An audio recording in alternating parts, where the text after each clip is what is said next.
Hi, Misha here, and, well, I enjoy firearms, and quite recently put up a video of us mudding around the Ozarks.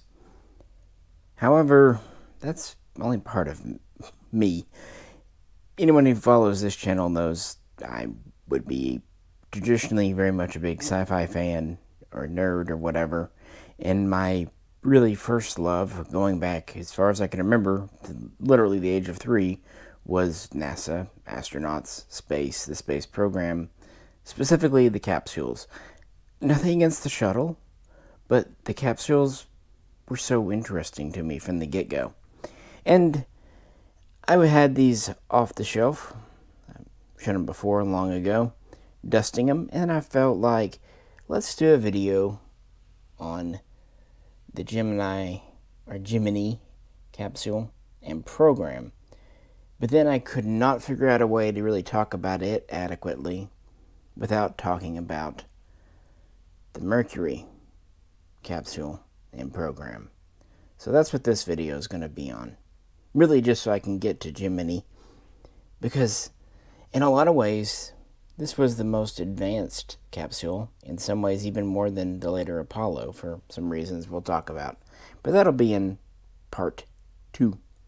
In part 1, we're going to go back to the beginning of space travel in America's single-occupant capsule. Almost a spacesuit in and of itself. And of course, the Redstone and Atlas rockets that got it into outer space. So we'll dive in. And as always, if you could, please like, share, and subscribe. And as some have recently asked about Patreon, there's always the Mishaco Patreon. I don't really see a reason to do a Misha and a Mishaco separate Patreon. Frankly, I'm just not that big or important. So if you want to help, you can go over and sign up over there. Let me know it's for personal channel stuff, and maybe I'll make a personal channel tier if that works for people. Anywho, with no further ado, and with the daylight burning on, let's dive in. Or shoot up? Wait, that doesn't sound right either. Okay, so I'm a historian and not even a full-fledged one at that. I am not into rocketry. That's just not where my education and, frankly, interest lies. So I'm going to talk about some technical specs, sure, but more about the human thing. And also I just want to tell stories about me, how this places it in my life. So I have 3 models here representing. The rocket is actually mahogany for the most part, made by Mastercraft. And it is 1/72 scale, which is great. This tends to be what I collect. Comes with a nice wooden base. Also from Dragon, there's a 1/72 scale Mercury capsule, which is labeled as die-cast, but it seems to be plastic to me. And then much larger was one I was reluctant to get because I kind of like to do scales, but I'm glad I did. This is an executive model from Darren. It's either written as 1/25 scale or 1/24 scale. Either way, quite large. And just to give some perspective to the sizes, here's a Hobbymaster pilot. I actually do have a little Hobbymaster astronaut suited guy, but he's in a U2 at the moment. So here he is with the capsule, showing you how much space. And against the rocket here. Gives you some perspective, both on how small the capsule was and even early on how large this rocket was. Now there were 2 launch systems because there were 2 types of flight in Mercury. A suborbital, 2 flights, and an orbital, 4 flights. Originally, they planned to have more, but that's what they ended up getting down to. Part of it was budget, part of it was the Russians were outstripping them. So, for the suborbital, we have this missile. This is the Redstone, which is based on a missile. A warhead was replaced with the capsule, and some shock absorbers were added. This is a single-stage rocket system. It is liquid propelled. It is kind of a alcohol oxygen liquid mix. It's basically an extension, an ancestor, or I should say a descendant of the V2 from World War II. Obviously, because of Operation Paperclip, Germans were here. So this would get it into a suborbital trajectory. It was ballistic. It could not escape Earth. At that time, 62 miles and up was considered the space line. Later, this would be revised. And with the capsule attached, including its escape tower, it was about 83 feet long. Now, the orbital version was the Atlas, which was the Atlas LV-3B, I believe. And it was a man-rated version of the Atlas D, which was actually the first successful ICBM that had been introduced a few years earlier to the Air Force. So, yay. And it was classed as a 1 1/2 stage rocket. It had kind of a pass-through. It was liquid-propelled as well, but it used kerosene oxygen. And both could be steered using the vanes and some minor thrusters. Now, this escape tower, it was attached, obviously, to the capsule, and if an abort was needed, it would pull the capsule off the rocket. When I was a little kid, I knew it was an escape capsule, or escape mechanism. I actually thought maybe the astronaut had to climb from the capsule through a hatch that doesn't actually exist on the top, and he would actually get in there, climb up, and launch out. Again, kid. That would have been something. Luckily, these were never actually had to be used in reality, and once the capsule would reach either orbit or the apogee of its trajectory, it would obviously detach from both the rocket and the capsule. And the escape tower here. And it's kind of where we were at. I collect diecast, so I wasn't really sure about getting these mahogany models. Picked them up back in, I think, 2019.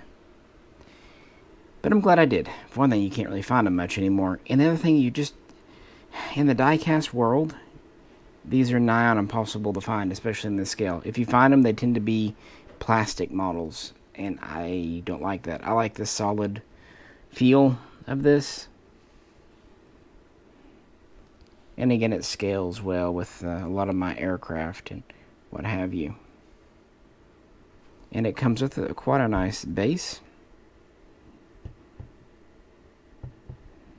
Just kind of plugs in there. The rod is metal. Essentially, there's a metal core running through it. Some of the detail bits are plastic, like the fins and the escape tower. But the main body is a nice kind of wood, which gives it a nice feel. So I'm really grateful to Pass Me for picking these up, because I looked on Amazon and they're no longer available. I do kind of wish I'd picked up the Atlas. This is the Redstone version. But at least I got one. That's better than most. Just a little on the history, because I can never help myself.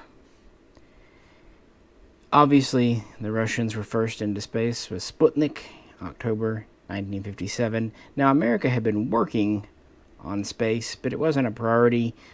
There were a lot of different programs: military, Air Force, Navy. There was NACA in the civilian realm. President Eisenhower would soon establish NASA to bring all this together after, egg on their face over Sputnik. That was in the summer of 1958. And right after that, the Mercury program would be approved and funded, and contracts would go out for everything. We'll talk more about the spacecraft and all that in a minute. The rockets, well, the Redstone was actually manufactured by Chrysler, and the Atlas was manufactured by Convair, who made the ICBMs. And then in April of 1959, the Mercury 7, the first 7 astronauts were picked. And there's a lot you can say about the requirements. I mean, they were literally overkill to physical requirements. One thing that was actually practical, the height of the astronaut could not exceed 5 feet 11 inches because, well, they're going to be wearing a capsule. You know, they're doing their best they can with the technology, the rocketry of the day.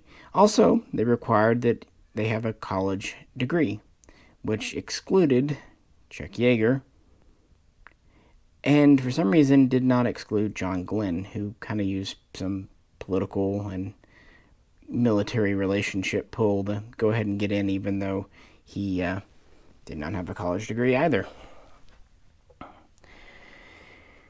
Regardless, they began training up and the equipment began. The first kind of test launch was Little Joe in September of 59. The first Redstone would go in 60. Of course, the first creature in space would be Ham, the chimpanzee. And they were running neck and neck with the Russians in 1961. But then, of course, Yuri Gagarin went into space April 12, beating America solidly by nearly a month. The first flight would not occur until May 5th. But wait, it gets worse.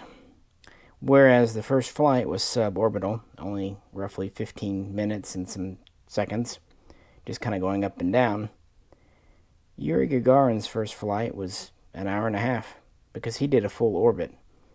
So in every way, they beat America. Now, Americans for a minute tried to say no, it didn't count because Gagarin ejected from his Vostok craft, didn't land with it, and they tried to say, nah, that didn't count. He had to land with it. But in the end, the international community prevailed and America relented, giving credit where credit was due, because with the technology the Soviets were using at the time, it was a ballsy move, even though, really, Gagarin didn't have a lot of choice. It's worth pointing out that Russian cosmonauts tended to be much younger at this time. American astronauts, the age limit was 25 minimum, 40 maximum, so they were going for more seasoned test pilots and what have you. But then, yes, in May, our first flight finally does take place. So I set our little Hobby Master guy on top. They're both 1/72 scale, so within reason to scale. And that maybe gives you an idea of just how tiny even the outside is. The capsule, well, a dozen companies vied, put in design concepts for it in 58. In 59, McDonnell Douglas was chosen as the prime contractor, although there would be almost countless subcontractors. Dozens, hundreds. This was all new. And the first one would be delivered to NASA in 1960. Originally, 20 would be ordered, and 15 would be flown, or at least attempted to be flown, although only 6 would be manned flights. You know, you would have Ham and other experiments, but you'd also have unmanned flights. And none of the manned flights suffered a disaster. 3 or 4 unmanned flights had issues, but neither here nor there. That wasn't to do with the capsule, that was the rocket. The capsule externally measures about 6 feet across and between 10 and 11 feet long, depending on how it's exactly set up, if you're counting the thruster pack here in the rear. And that was the control thrusters. Once it went into orbit, that pack in the back basically used gases to propel it. But it was already in orbit, so you could maneuver around a bit, but it was mostly there to decelerate to return to Earth. The outer hull was made of a nickel alloy, and of course the most important aspect was the heat shield on the rear. It would come in with the blunt end towards the atmosphere, and it was a fiberglass an alloy honeycomb that would ablate. They considered a few different styles, but the ablative style that would, dissipate heat as parts of it broke off were the way to go. Typically, the pack above it, or below it, or in front of it, would be jettisoned, but on a couple of flights, well, we found out it didn't have to be. But, what to say? I mean, it was a very primitive, very ambitious craft. Essentially, it wasn't even an internal spacecraft. It was a cockpit. The maximum weight of one of these was only 3,000 pounds, and that wasn't the first ones. But either way, on May 5th, Alan Shepard became the first American, as it was styled the first free man in space on Freedom 7. Even though these had official names, that would have been MR in that series, MA for the Atlas. They were all given names. His flight was very brief, and as a kid, The Right Stuff was one of my favorite films, so you know what stood out in my mind to happen to him as a kid. In fact, I remember asking my father, what if he had to poop? To that end, that was actually something NASA worried about too. For a few days before the launch of these missions, they were given a special diet that would basically have them not pooping. And then they ate steak and eggs before going into orbit. And for these suborbital Redstone flights, there was no urine collection system because, hell, it was only supposed to last 15, 16 minutes. But, delays happen, and the hatch wasn't just a door you could open up and close. It was bolted and explosive and all that good stuff. And the original spacecraft did not have a window. Now, it had a periscope with basically a viewing screen, not computerized, of course, analog. But even before the first mission, the Mercury 7 objected to this, so soon a window would be integrated, but the very first flight did not have it because it was already in production and ready to go. The spacecraft had no computer on board.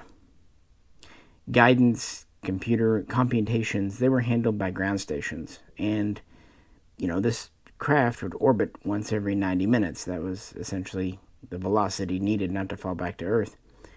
So it would go over these various stations set around the world quite quickly, every 7-10 minutes. And at this time, Houston wasn't in operation yet, so it was being handled out of Florida. A lot of the astronaut training also was done up in Virginia. A lot of the testing, of course, was down in Georgia, too, early on. Again, there's very early days of this program. It was officially civilian, but a lot of military influence besides. But, yeah, Shepard's first flight would be successful, notwithstanding a wet suit. And so the second man to go would be Gus Grisham. And he would go in July 21st, if memory serves. And he would also have a Redstone suborbital flight of roughly the same duration.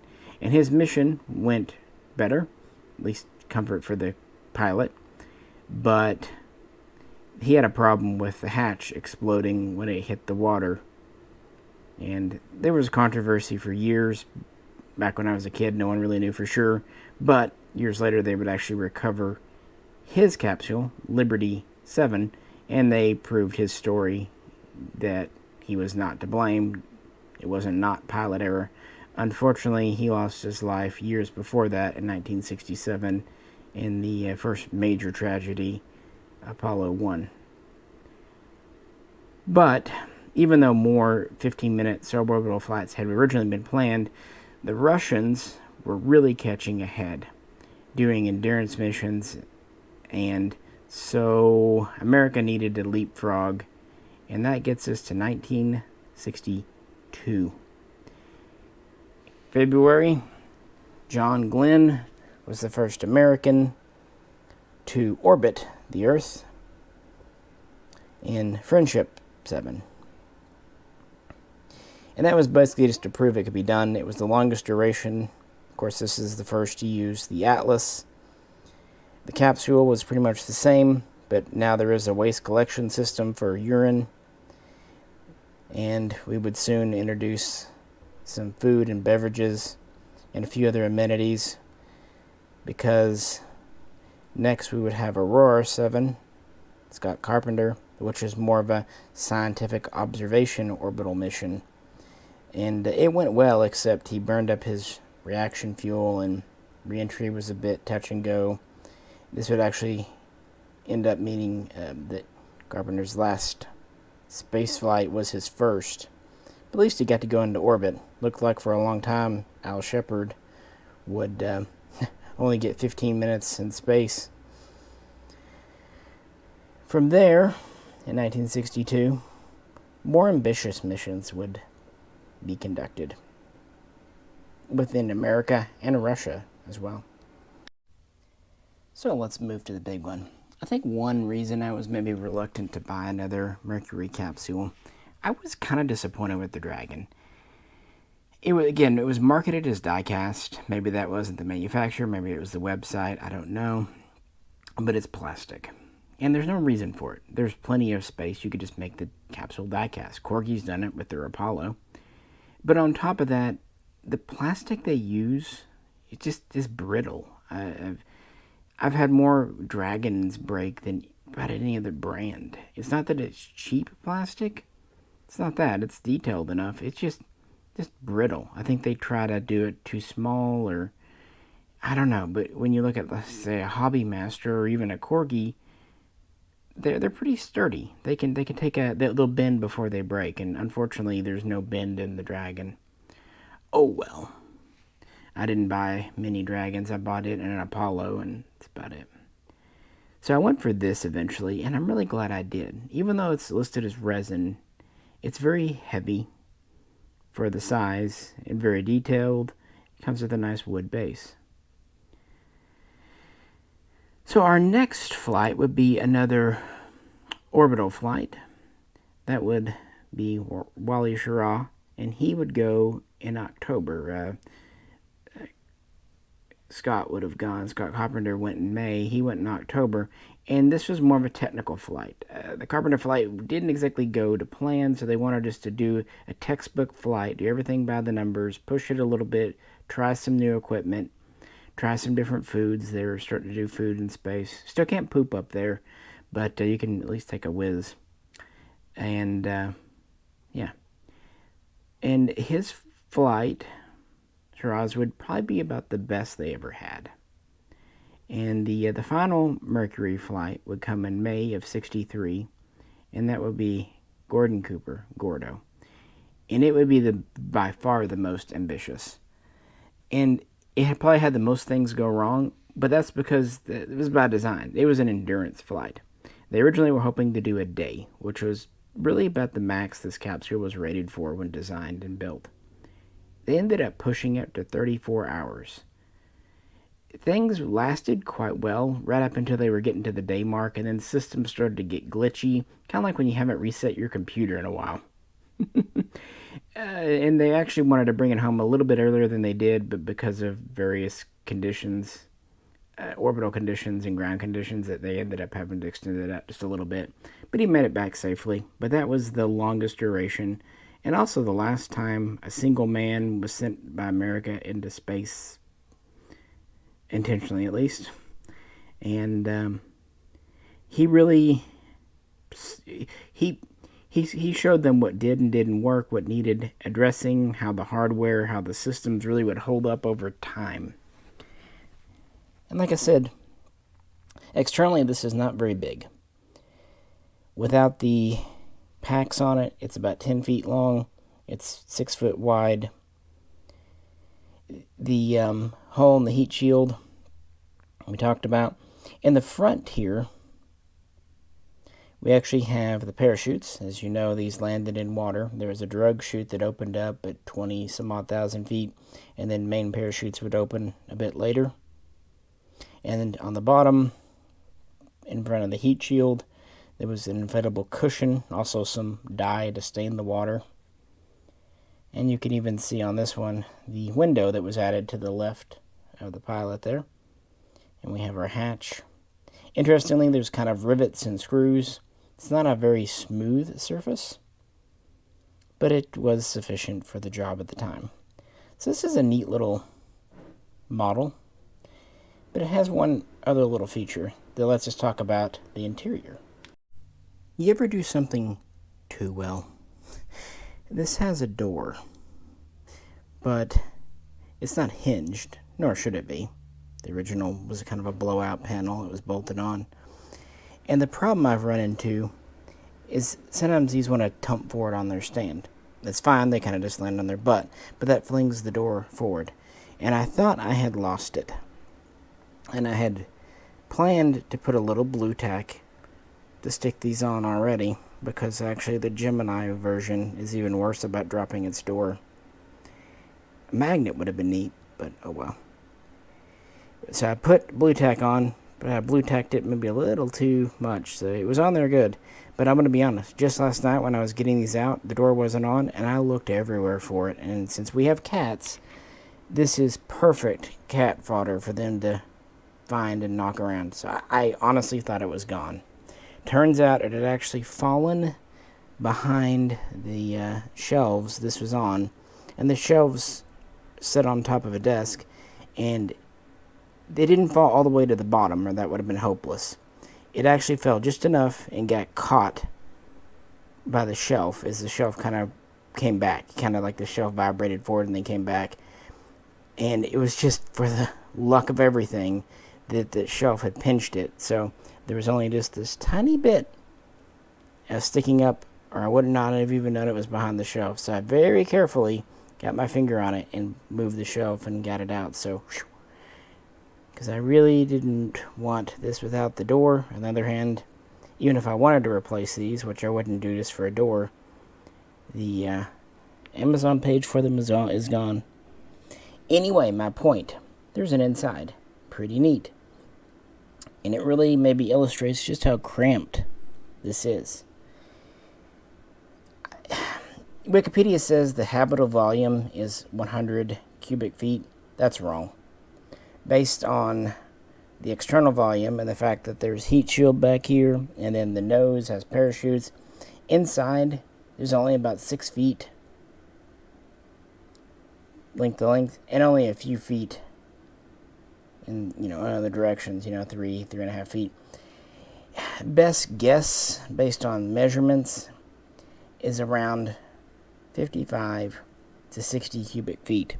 But because of the equipment and the chair, realistically, there's only a couple of feet in most directions that the astronaut could move. He was basically strapped into his chair. In fact, the chair was personally fitted for him in his spacesuit. Now, this was a pressurized cabin using basically pure oxygen. But he also had a spacesuit, which most of the time was kept deflated, even with the visor open during flight. But during takeoff and re-entry, it could be deployed, or if there was a failure in the cabin, pressure was lost, the spacesuit was, I'm trying to say, like a, defense mechanism. So I was trying to move it up a little bit for you there, guys. So he was in a full suit, in a chair. And, originally, much like with the Vostok, this was to be an automated program, which actually led to Chuck Yeager calling these guys spam in a can. But these were test pilots. These were military men, even the Air Force guys. And so controls were added. All analog, of course.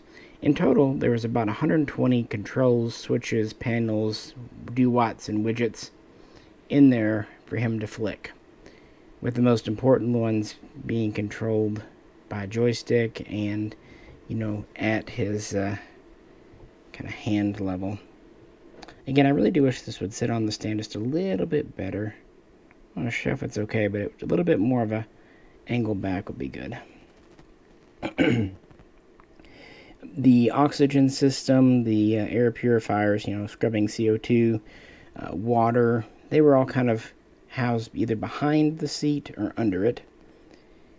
You've got your window, you've got a few scientific instruments, cameras were carried, but it was very basic inside. You definitely couldn't unstrap and float around. the best you could do is let a pin float around or something inside. By the way, the whole story about the Russians and the pencil and the Americans and the space pen, totally apocryphal. Didn't happen.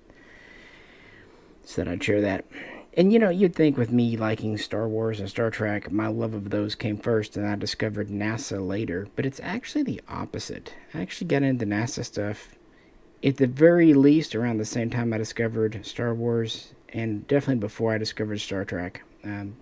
Again, I can't explain why a little kid was so fascinated by cones going into space with people stuffed in them, but I sure was. My favorite toys, even G.I. Joes at the time, were the astronaut ones.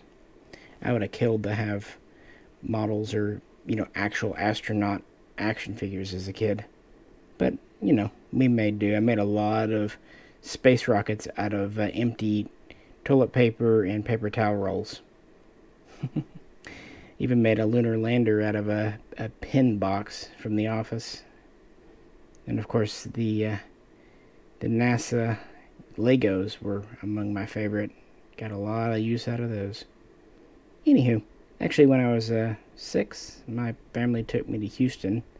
Again, the Mercury missions weren't controlled from there. That would come later.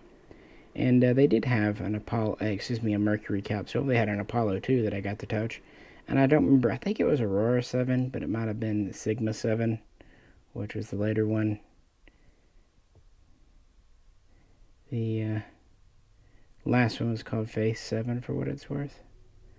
Anyway, the last mission was in May of 63, and it was over a day, nearly a day and a half. So 6 flights. Now, I said there was Mercury 7.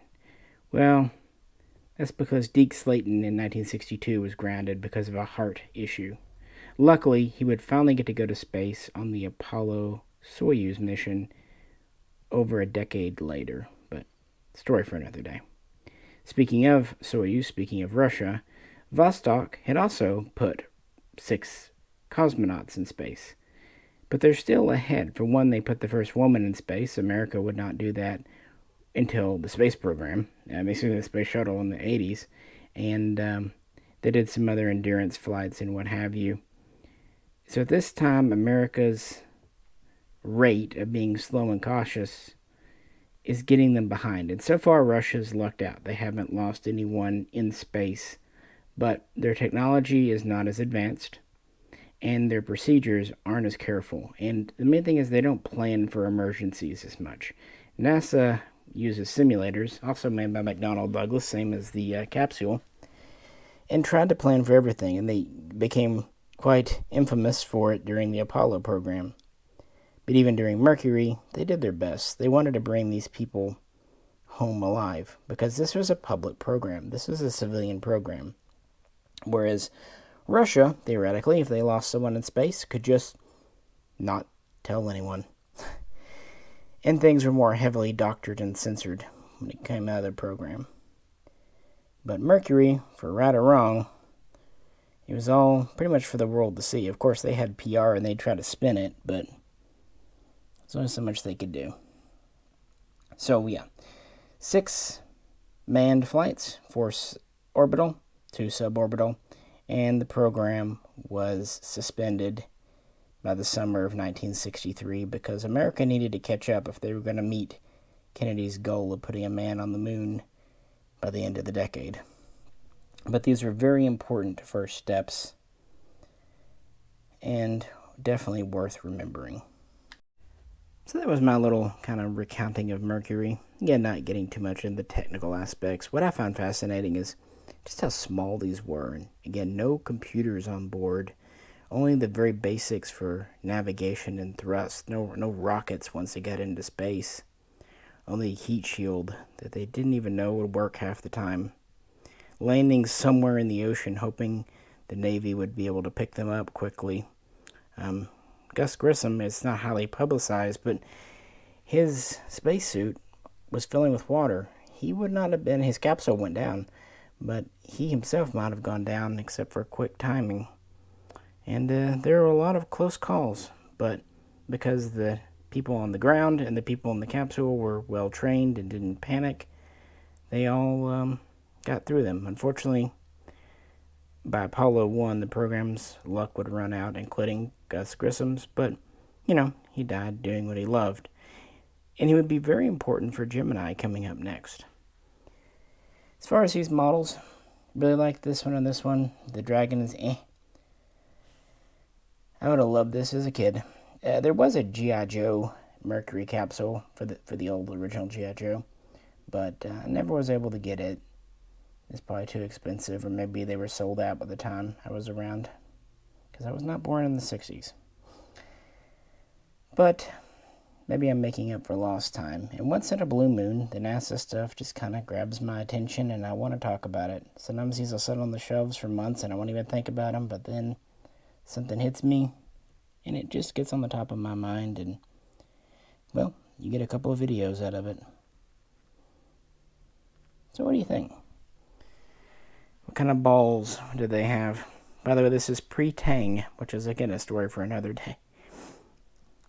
So, yeah, if you liked it, please comment. Please share your own anecdotes about Mercury or growing up with the space program. And, like I said at the beginning, if you'd like to help support the channel, you can check out the Patreon over at Mishaco. Why not? And, of course, next time, we'll get to Gemini. This is Misha. Catch you very soon, then.